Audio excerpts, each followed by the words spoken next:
The Dusk Guard, Rise. By Viking ZX. Training. Chapter 7. Did you absolutely have to wear that hat? Dawn asked, sidling over towards Hunter as they approached the entrance to Canterlot Castle's southern hall. You act like it was an option, Hunter said, grinning at the pink unicorn's disapproving expression and tapping the hat where it sat comfortably on his head. I can't get rid of this thing, it'd be like if you got rid of your horn. Her expression grew surprisingly even more dour. It doesn't exactly match with the rest of your uniform. Don't remind me about the uniform, Hunter said, rolling his eyes and then taking a quick glance down at the array of cloth he was wearing. What had started out as a plain dress uniform had been, in his opinion, ruined by an array of flashy bits. He wasn't even sure what the actual term for the whole setup was. A sash of some kind crossed his chest, ribbon threading the edges. The one caveat he'd been able to swing from the tailor was that it at least matched his dust brown coat and straw-colored mane. Which meant that while his hat looked out of place, it at least wasn't clashing with the colors as well. What was wrong with my old ranger uniform? We're not rangers anymore, Dawn said, tossing her head. Her mane had been done in a tasteful array of orange curls that wove together down towards her back, with a single loose curl that draped across her forehead next to her horn. Knowing her, it was a fashion that would be well known by many of the nobles at the dinner. We're Dusk Guard, Dawn continued, ignoring his rolling eyes. And we need to be representative of such. I'd rather show up in armor, Hunter groused. At least then I'd be able to move. He stretched his wings, feeling them pull against the cloth. I can barely get half a wonky wing beaten with this. Dawn snorted and rolled her eyes. Honestly, Hunter, I can agree with you there that it must be uncomfortable, but this is a diplomatic dinner. No one is going to be flying anyway. Hey, I'm with him, Skybolt said, twisting around to look at the train of her light blue gown. I'd rather be wearing armor than this awkward thing. I mean, it looks pretty and all, but I've worn nice stuff that still let me move. All right, every pony, that's enough, Steel said, shaking his head. All of you should just count yourselves lucky. Hunter sniggered as he looked again at Steel's dress uniform. He was wearing a bright red vest with multiple sashes, a high collar that already bore a few wrinkles where Steel had smashed it in frustration, and large, frilly golden epaulets. And here I was hoping all of you had gotten your laughs out before we left the barracks, Steel said, his voice dry. If you want to laugh now, get it out of your system. If I hear of any of you causing a diplomatic crisis because you laughed at a delegate's outfit, you'll get to see the equestrian countryside first. Hoof. On hoof, got it.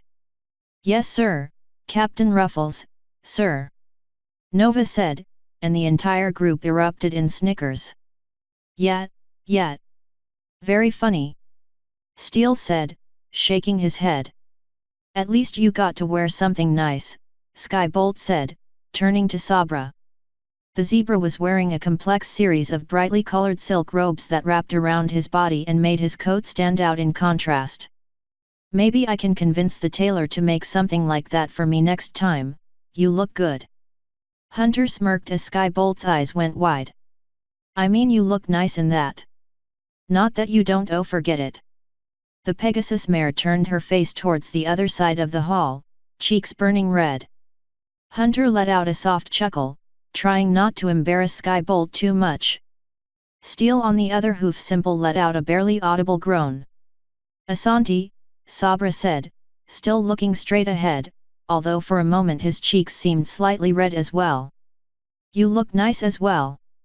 It was impossible to miss the rising blush on Skybolt's cheeks now. Hunter had to admit what Sabra was wearing did look a lot more comfortable than the stuffy dress uniform he was wearing. The zebra's colorful garment looked both relaxed and loose, while still carrying an air of dignity. He looked back at his own folded wings, held down by a weight of cloth, and almost sighed. It wasn't that he planned on flying around the dinner, that was frowned upon. It was just uncomfortable. Hey, Nova said, his usual grin on his face as they approached the large ornate entryway to the southern hall. The uniforms might be a drag, but these places always have good food. And when would you have been to a diplomatic dinner? Dawn asked, raising one eyebrow with a practiced ease.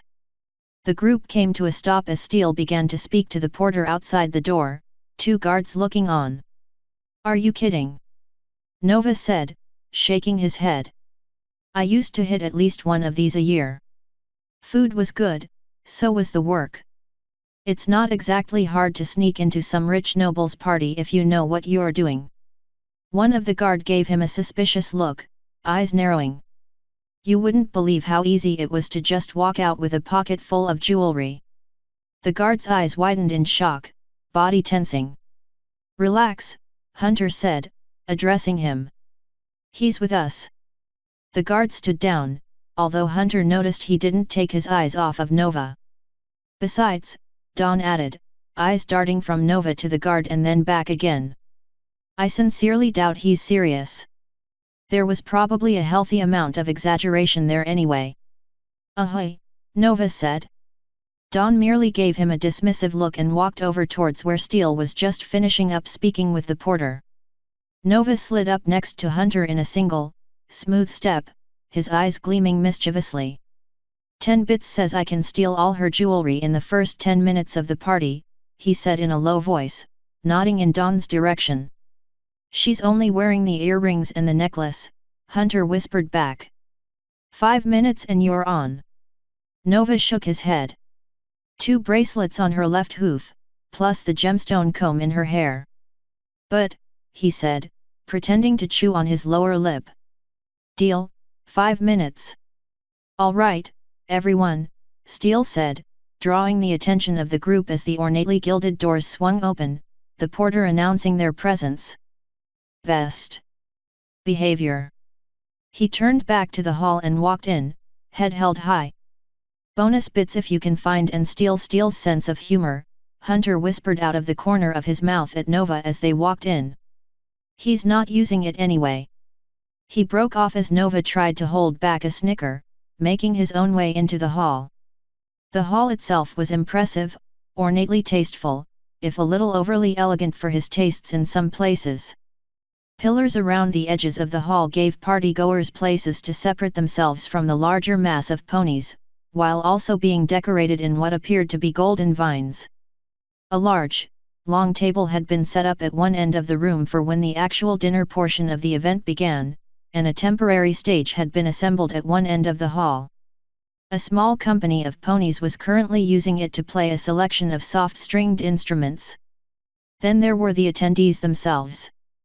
Not only was the usual selection of nobles and industry leaders present, but a number of diplomatic attendees from various nations. Hunter spotted several griffins interspaced throughout the crowd, each decked out in ceremonial chainmail hauberks and ornate helmets, once again reminding him of his own painfully uncomfortable clothing. One of the griffins was chatting away with a robed camel wearing an enormous turban, probably a delegate from somewhere south of the Turankan Desert. He could make out a representative from what looked like Saddle Arabia sitting on the far end of the hall, and even to his great surprise a diamond dog, decked out in an ill-colored but dazzlingly gem-encrusted suit. Ah, I believe you must be Lieutenant Hunter, came a strong voice from behind Hunter. It's a pleasure to finally meet you. Hunter turned and found himself standing in front of a brilliantly white-coated unicorn with a shock of vivid blue hair, one that he would have recognized even without the captain's bars on his chest or the stunningly beautiful alicorn mare at his side. Captain Armor, he said in surprise, snapping a quick salute. And Princess Mi Amor Cadenza. It's a ripper of a pleasure to meet you both, sir, although I've got to ask, how'd you know who I was? The captain smiled. No need to be so formal if you don't mind, Hunter, he said, although he did quickly return the salute. I've heard of you from my own lieutenants, and none of them fail to mention your hat. He stepped to one side, motioning towards the pink-coated alicorn. Might I introduce you to my lovely and amazing wife, Cadance? Flatterer, the princess said as she stepped forward, giving Shining a quick peck on the cheek. Pleased to meet you, Hunter. Hunter could feel himself gaping, so he did the only thing he could think of. It's an honor, Princess Cadenza, Hunter said, bowing and pulling his hat from his head. Oh really, no bowing. And call me Cadance? You're sure? He asked, replacing his hat. She smiled again, leaning on her husband. Of course, I've only got one pony bowing and treating me like royalty, she said with a smile. And that's more than enough. Well, Hunter said. Then my congratulations on the wedding. You two look spot on wrapped together. The couple smiled. And on saving Canterlot, he added. That was impressive. Shining Armor blinked. It wasn't how I expected my wedding to go, that's for sure. Cadance laughed. We got a story out of it, that's for sure, didn't we? Her husband leaned over and nuzzled her, and for a moment Hunter considered excusing himself from the newlywed pair. So, Shining Armor said, looking back up. I hear you've been looking into those train robberies. Cadance rolled her eyes and gave her husband a playful bat with her hoof. Back to talking about work already, Shining, she said, only to pause with an odd expression on her face as Nova slid up next to Hunter. Hold these for me, will you, Hunter? Nova said with a wink. Hunter got his hoof up just in time to catch a pair of earrings and a necklace that Nova tossed his way before fading back into the crowd. He stood for a moment in stunned silence before looking up at Shining Armor and Cadance, both of whom were looking at him in confusion. Crikey, he said at last as he looked back at his hoof. I haven't got a bit on me. Asterisk asterisk asterisk. Shikamu, as-salam alaikum. Skybolt watched in fascination as Sabra bowed low before the older zebra mare, his hooves spread before him. Alaikum as-salam, the mare replied, bowing her head slightly in return. Colorful beads woven into her mane clicked together. Diama ni furaha kukutana na moha wa n dujum tukufu. Nimitwe akila. Mimi ni Sabra. Sabra said, responding to the mare in his melodic language. Skybolt watched for a moment more as the two conversed, but soon grew bored with her inability to understand the conversation between the two. She'd already grasped the meaning of a few of the words as they went back and forth, but they were simple words, words like hello and thank you. The rapid-fire zebra that the two were now conversing in was years beyond her. Skybolt took another look around the room. It certainly was impressive, what with all the crazy expensive-looking architecture. The beams holding up the roof were carved wood, for crying out loud. Detailed carved wood. It was difficult to make out exactly how detailed from where she was, but she could see the carved outlines of ponies crossing the beams. Figures they'd put some really cool stuff up where you can only see it if you fly, she thought, and then totally make it uncool to fly. Quite beautiful, are they not? A melodic voice murmured at her side. Skybolt gave a small gasp and jumped to one side, nearly tripping over her gown. My apologies, I did not wish to offend, the zebra mare said, the colorful beads in her mane clicking as she stepped back. If I've done wrong, I will amend. Her voice flowed smoothly, much like Sabra's did, but with an even more melodic quality to it. It was as if the words themselves were sliding around in the air, slipping smoothly past any obstacles. Oh, no, Skybolt said. That was my bad, I wasn't paying attention. It's all a little, overwhelming. She rolled her head around at the hall to illustrate, trying to ignore her panicked inner voice. She's a diplomat or something. Just stay cool, like she's some pony who wants something made. The mare smiled, lines forming in the corners of her eyes. The roof above, I have always adored. A sight to see, when I am bored. Skybolt blinked at the rhyme, her momentary panic fading. Hey, that was pretty clever, she said, extending her hoof. My name's Skybolt, it's nice to meet you. Her eyes darted to the colorful, flowing robes that the diplomat was wearing. They looked pretty comfortable, although they'd be a hassle around machinery. The pleasure is mine, to meet such a pretty young mare, the zebra said as she accepted the hoof shake. Call me Aquila, the diplomat rare. Skybolt's cheeks began to burn. Thanks, she said, personality slightly shocked off-center. She gave her head a small shake. Play it cool, she thought. Thanks for the compliment. You have a nice name.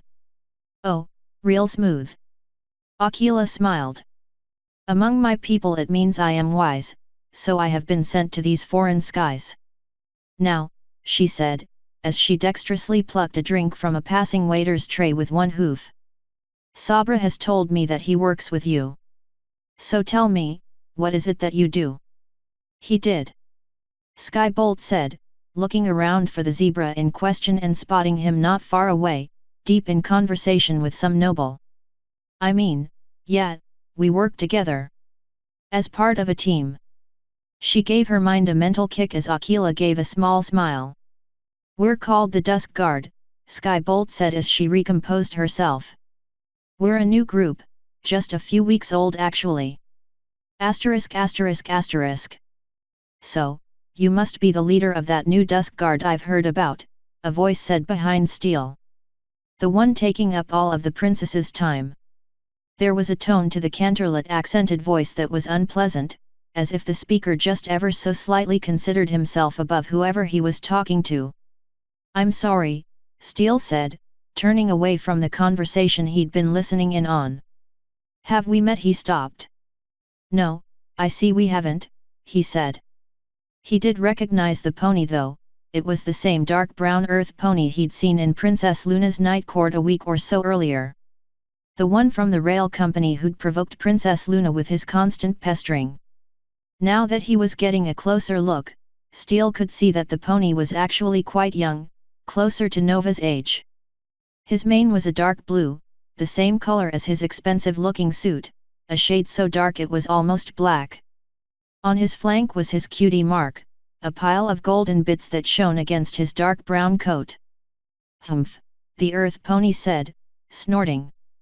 Well, I know you, he said, pausing to take a careful sip from a wine glass. You're Steel Song, bodyguard extraordinaire and now leader of the new guard division that's been such a distraction from the important things of Equestria.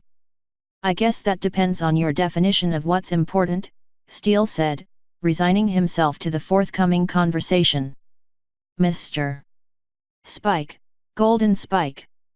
Part owner of Equestrian Rail Services, full owner of Colossal Carrots Incorporated, and owner of the Horseshoe Bay Yacht Club, the pony said. He didn't extend a hoof, and Steele wasn't sure he would have taken it anyway. And surely you can't think that some sort of guard squad could be more important than the financial well-being of Equestria.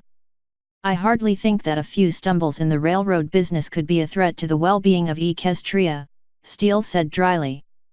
Well, of course you would think that, Golden said, rolling his eyes, which were, oddly enough, colored the same shade of gold as his cutie mark.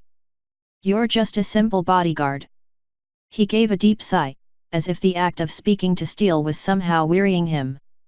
But I shall try to paint a picture of the situation for you. Oh, please do, Steele said, fighting a growing urge to splash the stallion's drink in his face. Enlighten me. With pleasure, Golden said, either missing or ignoring the sarcasm in Steele's response. You see, in the last 20 years alone, the ERS, that's the Equestrian Rail Service, has become one of the largest shippers in Equestria. We ship the majority of goods and services, and we also provide transport to May ponies.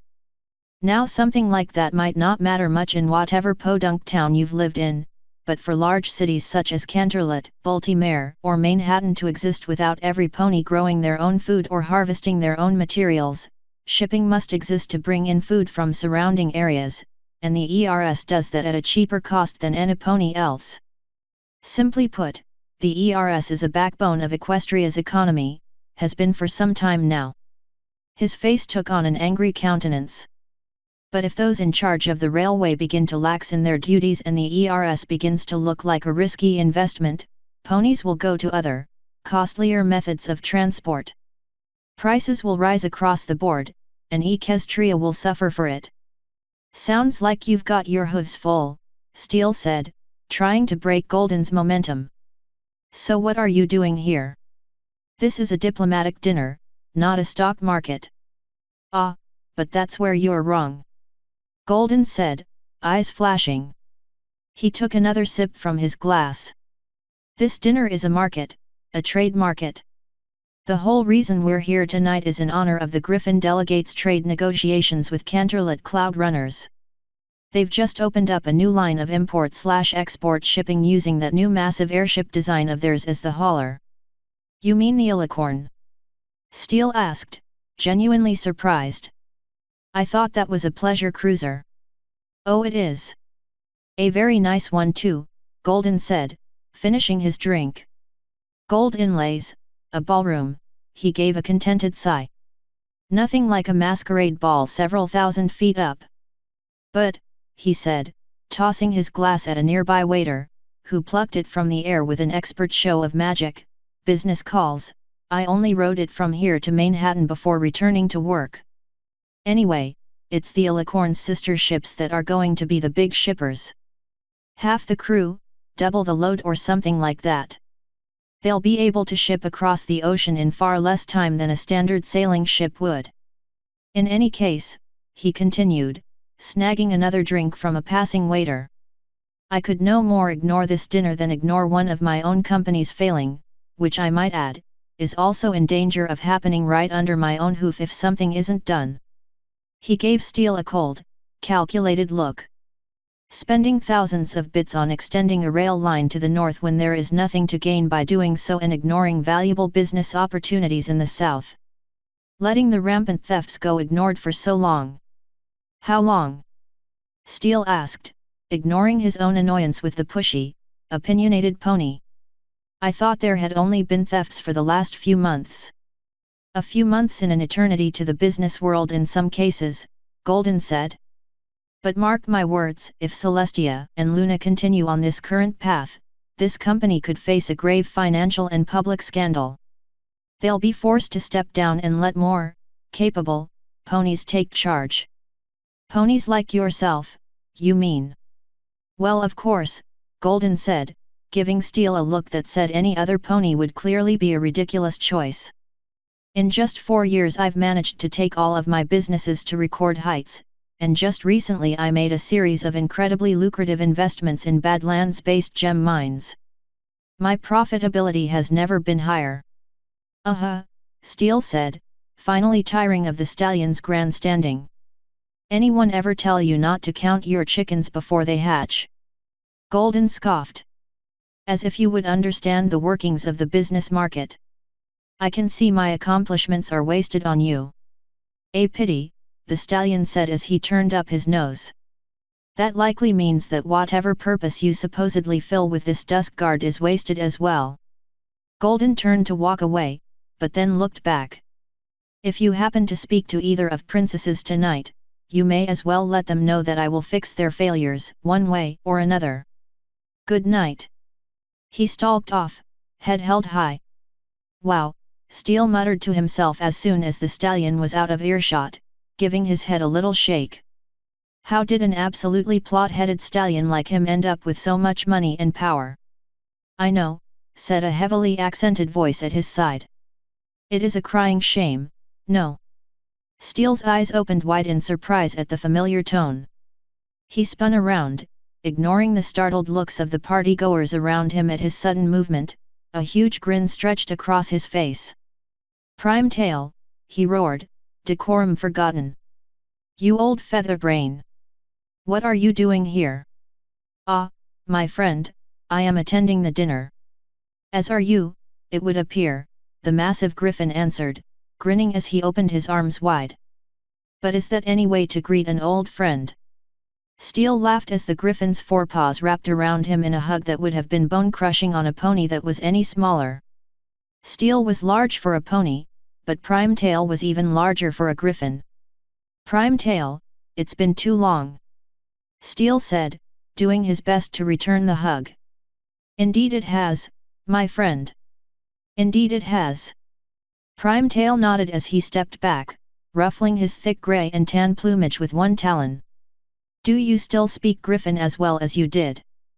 Bilmayorum, Sen Soil, Steele said with a grin, his mouth carefully twisting to make the sounds of the harsh language. Ah, Primetail said, chuckling. Sana yeni bermuhafız kader lider hakinda dumak buletin nedir. Buletin uzun berhake, Steele said as Primetail motioned towards one of the smaller tables near the stage. Hakalar demiskan, yegenim ve yegini hala tanistijamiz nasal hakinda izat makifani sakaran dot. Boilis var me? Primetail asked as he sat down. Tell me all about them, he said, switching back to equestrian. Well, Steele said, trying to ignore the sudden pit in his gut as his angry sister came to mind. They're both unicorns, and the oldest is a hoofful and a half. Asterisk asterisk asterisk. Dawn was enjoying herself immensely. Not only was this the kind of event that she enjoyed attending, a calm, reasoned party with guests who duelled with words rather than hooves, but the music was simply divine unless she was mistaken. The musicians had just finished Vivace in E minor and the waiting staff was superb. She would really have to see Steele about making certain that they were invited to as many of these events as possible. Or at the very least that she was. Why, I must say, dear, your sense of style is divine. Dawn turned. The speaker was an obviously wealthy unicorn, her pink dressing gown simple in style, but with small details that pointed at a wealthy taste. Your mane in particular is quite impressive. Tell me, however did you come up with that? I modeled it after the ancient Roman Empire's high fashion, Dawn said with a touch of pride. She gave her head a slight toss, throwing the curls of her mane out for the mare to admire. I especially enjoy how it matches the earrings.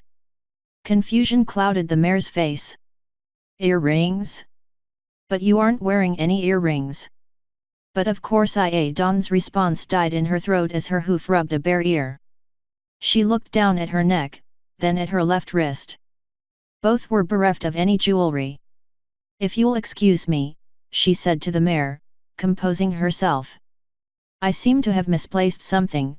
She turned away, finishing her sentence under her breath so no pony could hear it. And putting my hoof across Nova's flank is going to be the best way to fix the problem. Asterisk asterisk asterisk. Hoo boy, she looks mad, Hunter said as he spied Dawn stalking across the hall in her quest to find her missing jewelry. He looked down at the small pile of jewelry sitting in the middle of the table. Maybe I should put this stuff somewhere else. He tried to act nonchalant, sipping at his drink. Tartarus hath no fury like a mare scorned, Shining said, earning a playful slug to the shoulder from his wife. What? He asked with a laugh. It's true. Speaking of mares, Cadance said, ignoring her husband as she turned to Hunter. I've noticed there's one here who keeps looking at you when you won't see her. Hunter almost spit out his drink in surprise. He managed a quick swallow. Wait, what? He said, fighting the urge to look around. Who? Cadance laughed and shook her head. I don't know who she is, but I know who she's looking at. Her eyes darted to her husband. You see her, Shining? Shining nodded. Yep, she's definitely sneaking looks at you. Giving you a good one right now. Hunter again fought the urge to spin around and see who was looking at him. What's she look like? Unicorn, dark blue coat, purple mane, green dress, Shining said. Sound like any pony you know. Hunter searched his memory but after a moment shook his head. Nope, can't say she sounds familiar. Well, why don't you go introduce yourself? Cadance suggested with a smile. I don't know Hoop. He swept his hat off of his head, dropping in on the pile of jewelry in the center of the table moments before Dawn broke out of the crowd. Princess Cadenza, Captain Armor, Dawn said, giving them each a small bow before turning to Hunter. I see someone finally convinced you to remove that ridiculous hat, Dawn said in annoyed tone. You wouldn't have happened to have seen Nova around here, would you? No. Hunter said truthfully. I haven't seen him for a while. Why? No reason, Dawn said, her teeth grinding together behind her smile. If you see him, tell him I'd like to speak with him, please. Yeah, sure thing, Hunter said, trying to act as natural as possible. Dawn gave him a curious look but walked away, vanishing back into the crowd. That was close, Shining said as Hunter placed his hat back on his head, revealing the small pile of jewelry again. You're telling me, Hunter said. He stared at the pile for a moment and then carefully swept it to the edge of the table with his wing. Well, he said as the jewelry dropped into his pockets. One thing that he could admit was right about the lousy formal wear is it at least had an adequate number of pockets. If I stick around here she'll be back. I might as well go see if I can spot this mystery mare you two pointed out. Maybe I knew her or something. Good luck. Shining Armor said, turning back to his wife. The couple smiled as Hunter pushed off through the crowd.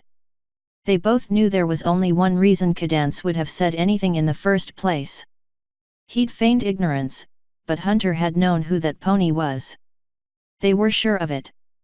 Asterisk asterisk asterisk. She is a pleasure to speak to, indeed this is true.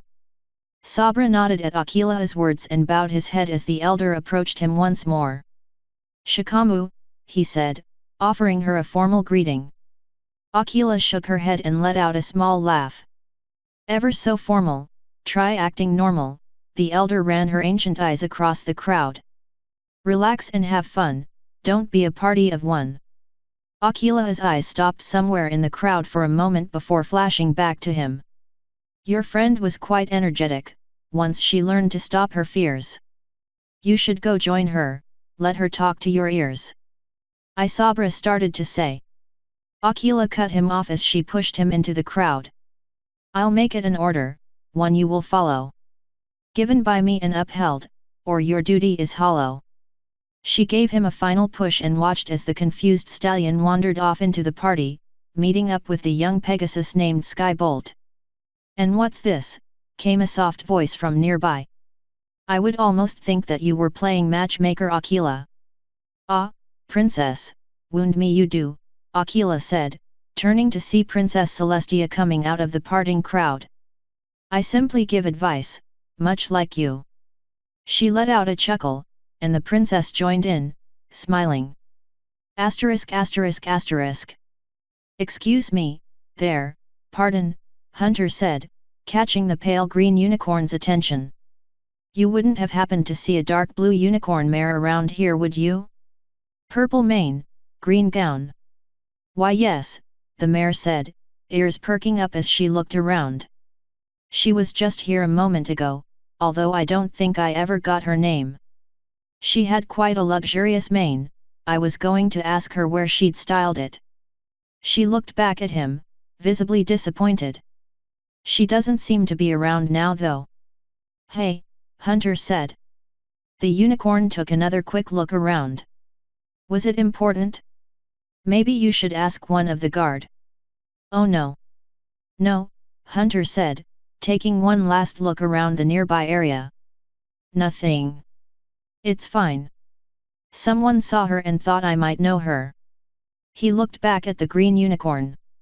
She had a long, flowing pale blue mane, and was wearing a soft green dress that matched her coat perfectly. Excuse my bawdy behavior too, miss. Name's Hunter. A pleasure to meet you, Hunter, she said with a slight curtsy. My name is Mint. Pleasure's all mine, ma'am. He said, bowing and then extending his hoof to give hers a soft shake. Are you enjoying the party? To be honest, I think my older sister enjoys it a bit more than I do, she said with a small laugh.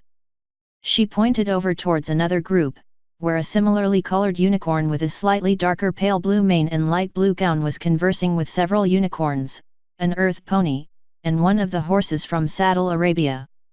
She looked quite a bit like her sister, although there was a single white streak running through her mane and tail. She was also a bit older, Hunter guessed, looking about halfway between his own age and Dawn's. She looks quite a bit like you, Hunter said, turning his attention back towards Mint. I think I'd have trouble telling you both apart. Mint smiled. It's easier than you'd think. Her horn, she said, tapping her own, switches spiral directions about halfway up. So it's not hard once you see us next to each other. I didn't know a unicorn's horn could do that, Hunter said, feeling the need to tread carefully. Is it common? Mint laughed. Hardly. It's actually very rare. It's a cosmetic difference only, she's just as magically powerful as the rest of us. Impressively so, she said, her voice growing quieter as the last few words left her mouth. Anyway, she said, perking up again. She's even named for it. Our dad actually wanted to name her Mint, but my mom wouldn't have any part of it. So when he saw the horn, he suggested Twist. Your sister's name is Twist.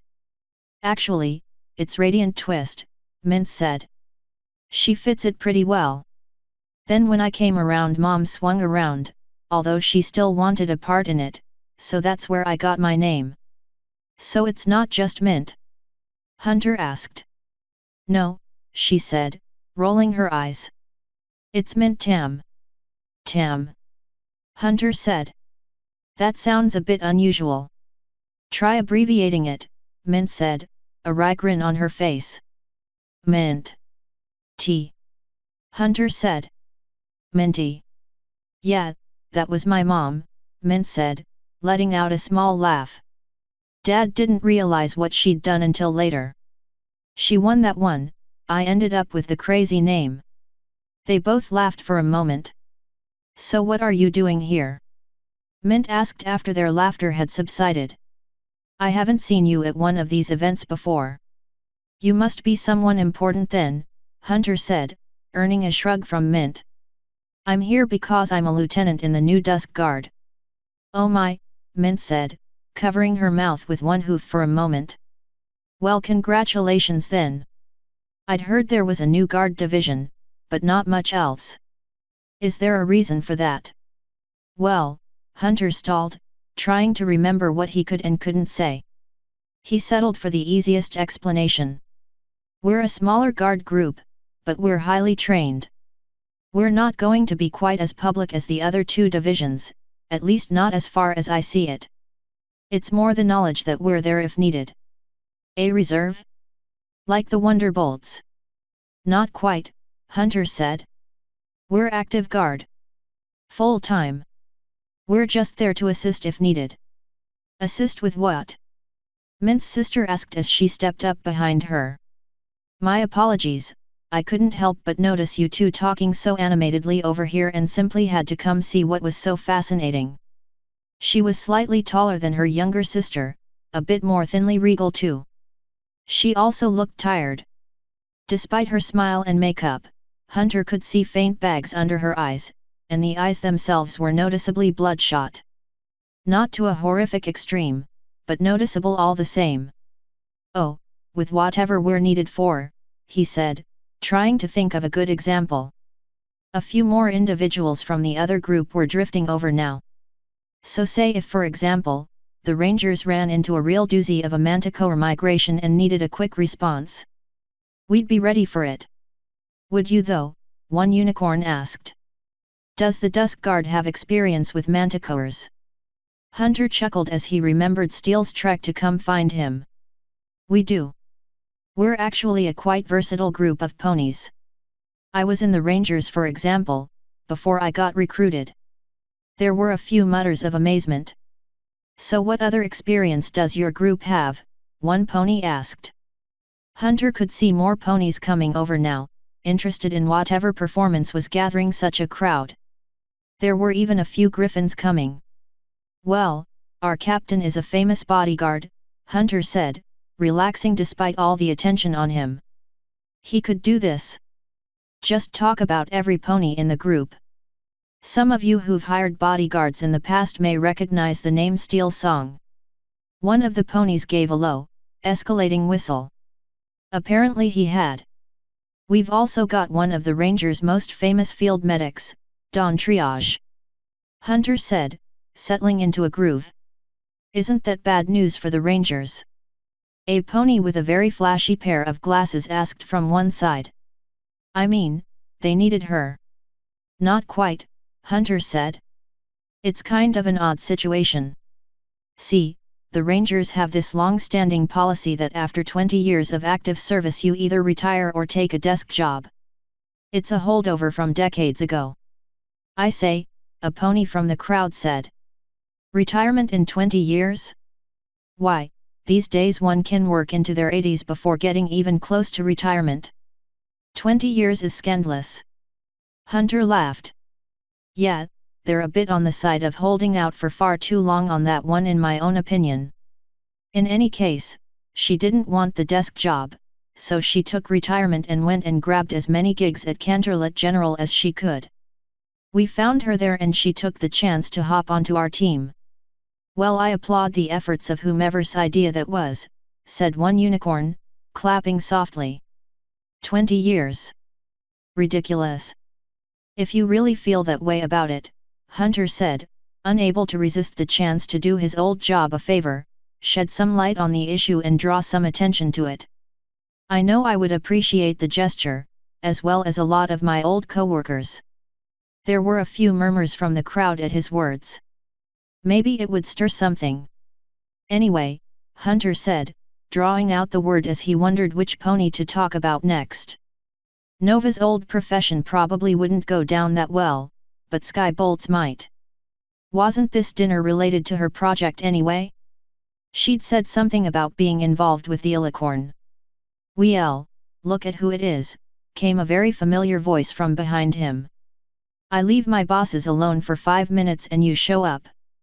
A red-feathered griffin pushed past him, giving him a playful elbow before stopping and giving an exaggerated bow in front of Radiant Twist.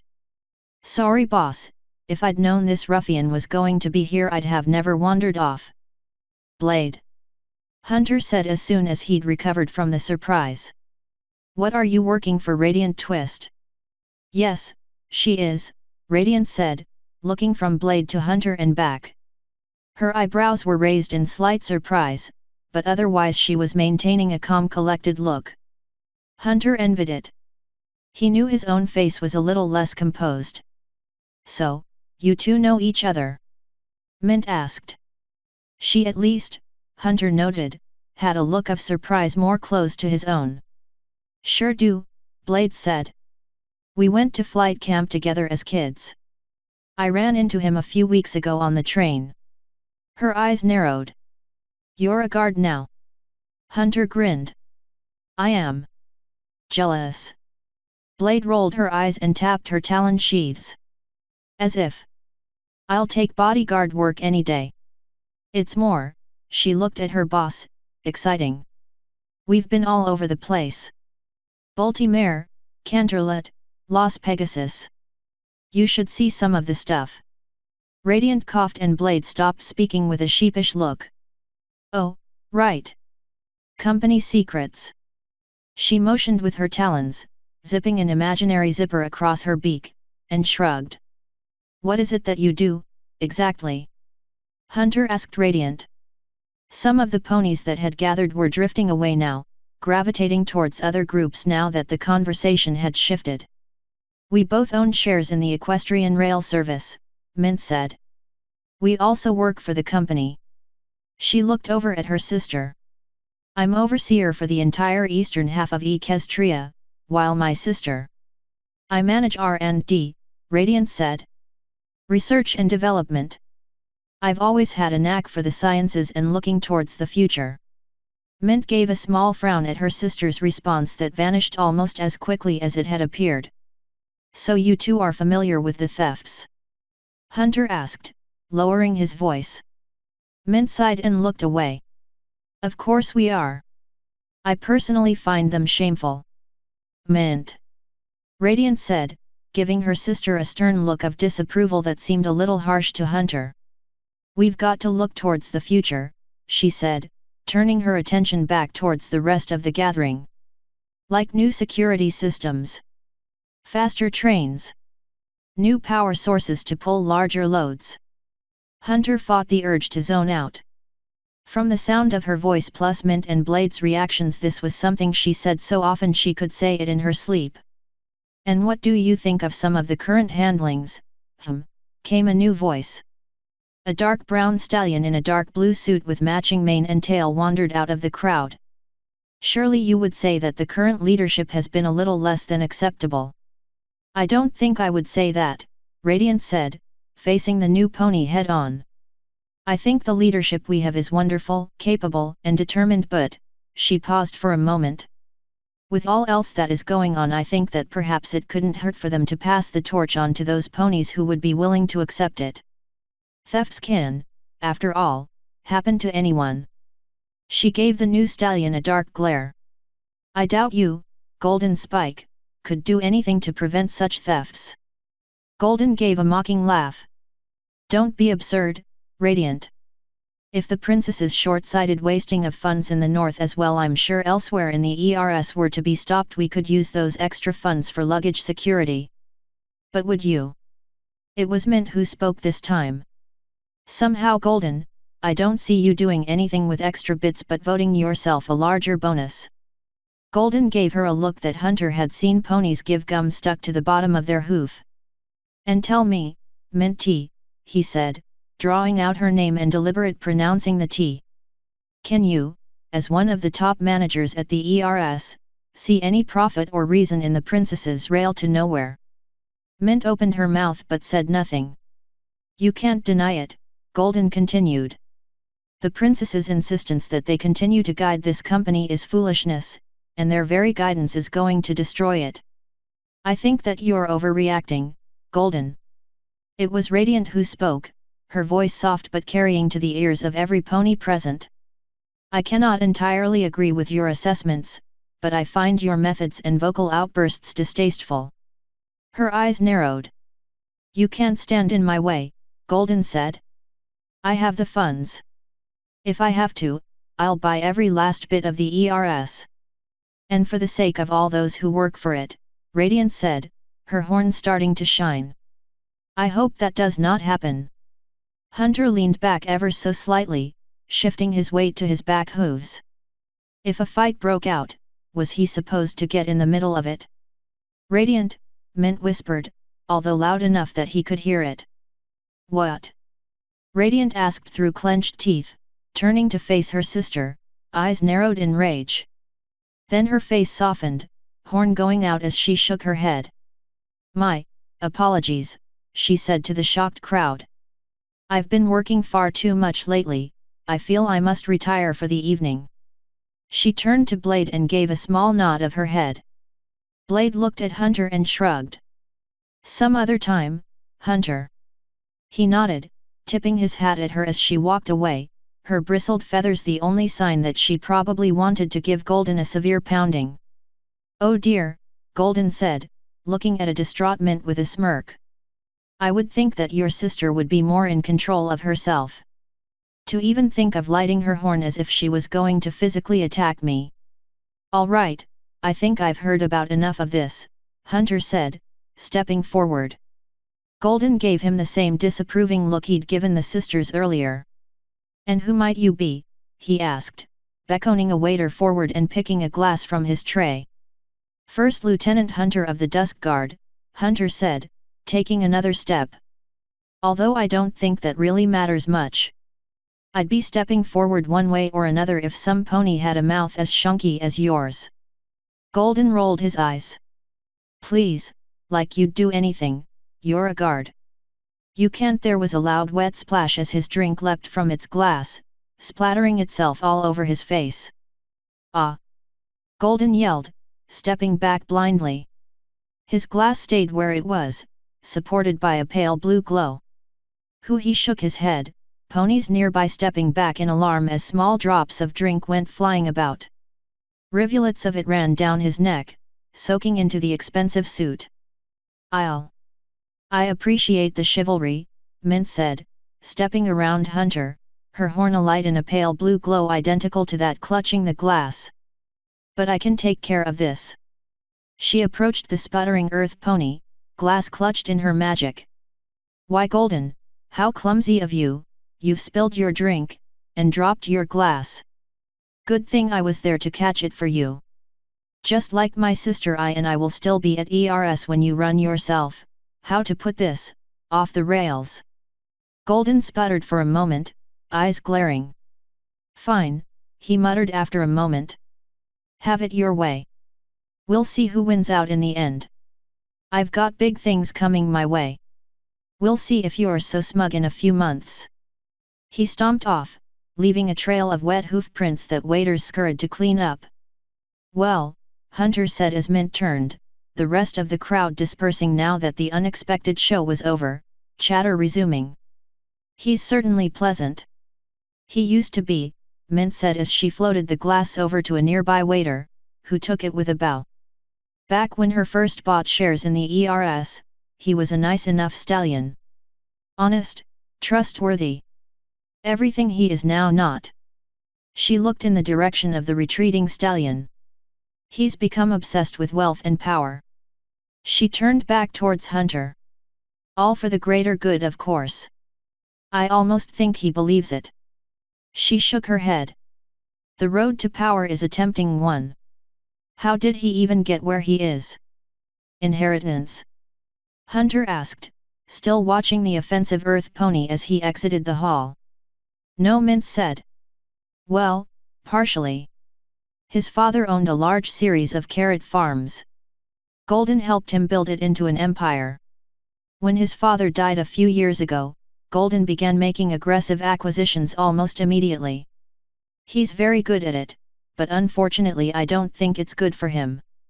Hunter turned back to find her looking right at him. In any case, I'm afraid I must see to my sister. She really has been overworked lately, quite a few projects of hers are taking much of her time. If you'll excuse me. The pale green mare began to walk away at a sedate pace, heading for one of the other entrances to the hall.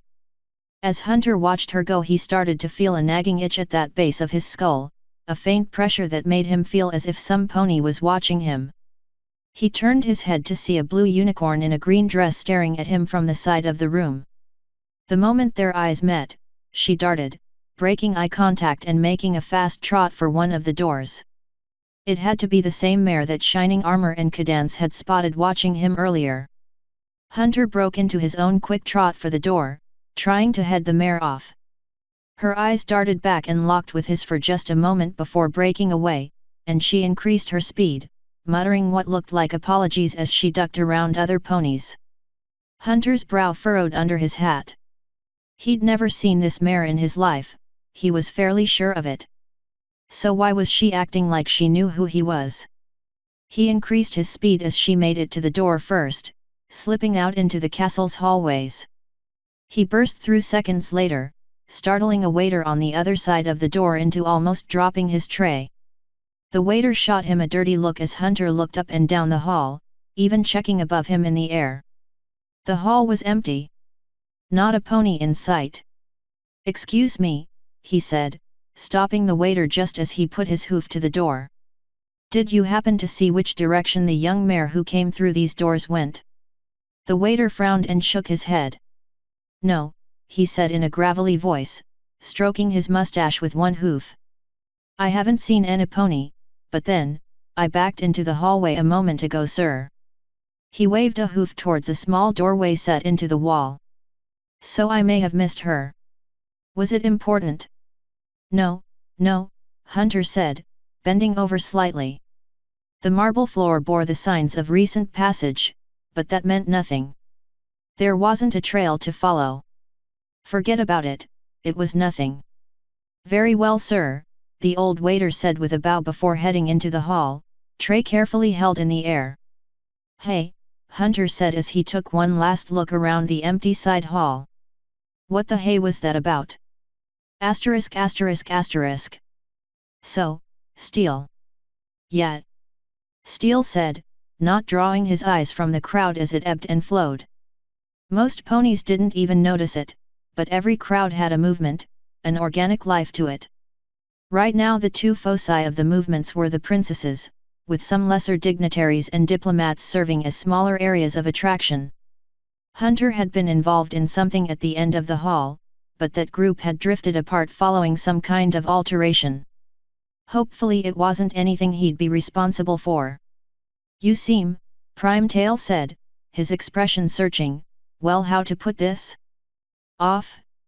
Is something bothering you? You're not the first to say that, Steel said, letting a small bit of his emptiness bubble up in a sigh. At least, not tonight anyway. My old friend, Primetail said, setting a paw on Steel's shoulder. Tell me what's bothering you. I can see it in your eyes. Steel let out a sigh. It's family. I think. You think? Primetail said in surprise. That could be part of the problem. You always did tend to think a little too much. He chuckled. But what is it about your family? Steel shrugged. It's not entirely family. That's just part of it. He stopped following the crowd, turning his full attention to Primetail. My sister is furious with me, and I have no idea why. Did she offer an explanation? Primetail asked. Steel shook his head. Not one I could make sense of. But it brought back this empty feeling I've had ever since I retired, like my life is missing something. He cocked his head. You ever feel anything like that? You know, I think I did, once, Primetail said, unconsciously stroking the feathers below his beak with his free paw. It was a few years before I met you. Let me guess, he said. For me it was like life had gotten hollow. The wind rushing through my feathers just didn't bring the same thrill, like something was missing. I couldn't shake the feeling that I wasn't quite complete. Does that sound about like it? Steel nodded. What did you do? Primetail sighed. I lived with it. For a moment his normally cheerful face looked a bit sad.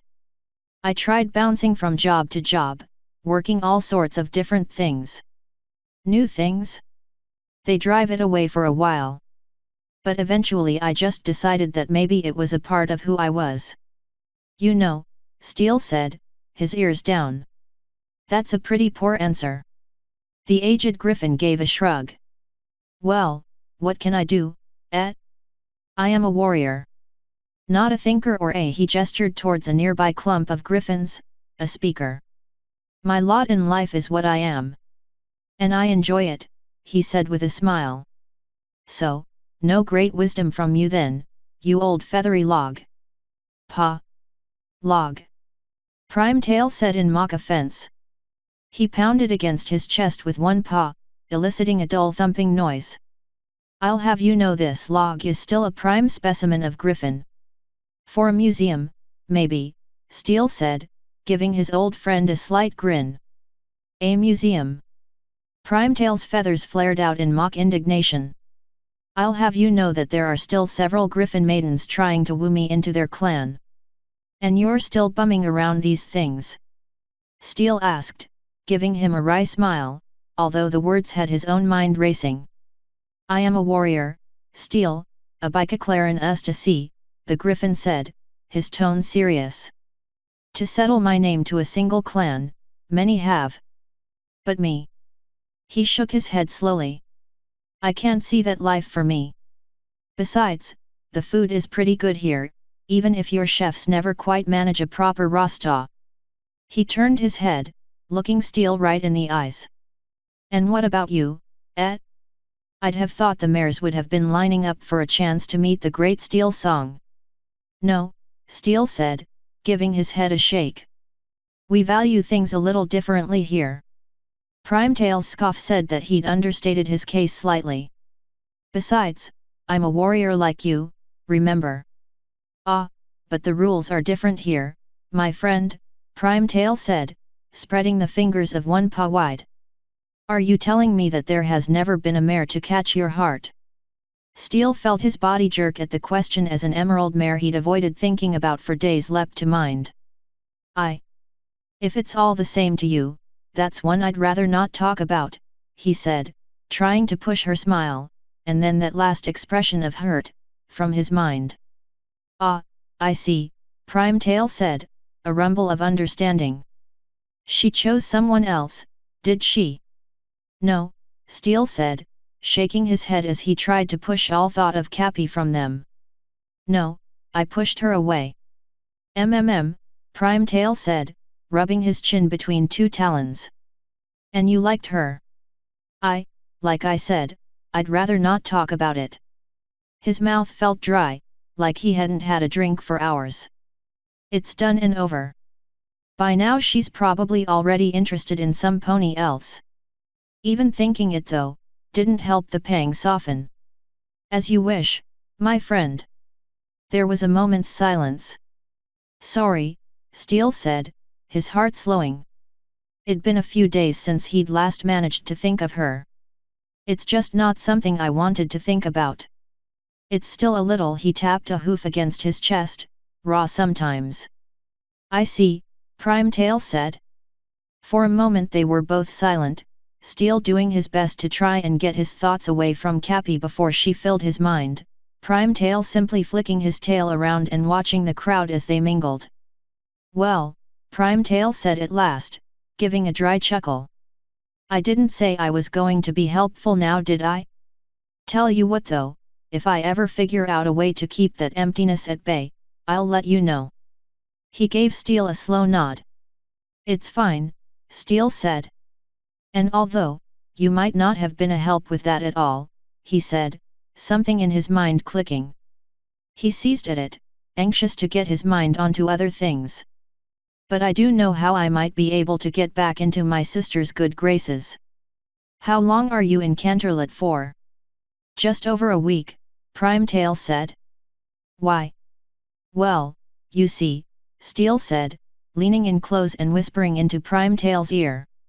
At first there was silence, then Primetail began to chuckle. A chuckle which swelled into a roar of laughter. I like this idea, Primetail said as soon as his laughter had subsided. I may not have had the answer to your question, but this way I can at least give you a hand in another part of your life.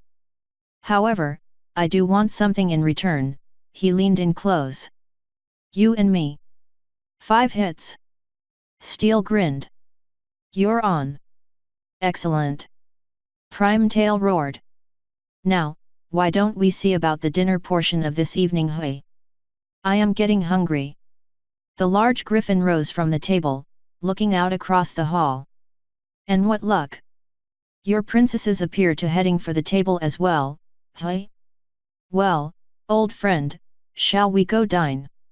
Yeah, Steele said as a crystal bell began to ring, summoning the attendees to the large dining table. I think we should. Just make sure we don't sit near that unicorn colt I was telling you about. Steele said as they approached the table. He knows the party's off limits, but after what I saw of Dawn earlier he might decide you're free game. The two old friends shared another laugh as they sat down. Author's note. So this chapter ended up being one of my favorite chapters in the entire book. Why? Well, we really get a good chance to see everyone's personalities pinball off of one another. Hunter has to balance his relaxed nature with his new station. Nova, of course, can't resist the chance to tweak Dawn. Sky bolts effectively Kylie from Firefly, with very little idea how she's expected to act, and so latches onto Sabra, etc., etc. Long story short, I loved writing this chapter for that. But there was the world building too. The zebra representatives, the griffins, even the diamond dog are little hints of the indicative culture of the background world. Of course, if that was all there was, but I cannot say more. In any case, enjoy. Formatted less than an hour before leaving on my big trip to visit my parents in Alaska. Even if I have to publish this update from an airport, it will update. End author's note.